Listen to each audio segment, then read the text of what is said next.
Қайырлы күн достар, әлеуметтік желілерде ОБТ-дан өткізіп береміз, грант алып береміз, немесе тест сұрақтарының жауабы бар деген мазмұндағы хабарламалар тарап жатқанын байқаудамыз. Мұндай ұсыныстардың барлығы алаяқтық әрекеттер.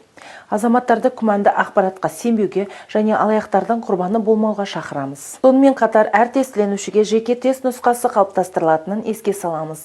Осыған байланысты интернетте таралатын слив материалдары нақты тест тапсырмаларымен сәйкес келеді деген пікір шындыққа жанаспайды. Тест материалдарын заңсыз таратуға қатысты барлық фактілер анықталған жағдайда уәкілетті органдармен бірлесіп тиісті шаралар қабылданады.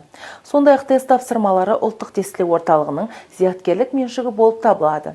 Және оларды заңсыз жариялау мен тарату Қазақстан Республикасының заңнамасына сәйкес жауапкершілікке әкеледі. ОБТ-ға тек өз біліміңізге сеніп, дайындалуға шақырамыз. Академиялық адалдық қағидаларын бірге сақтайық.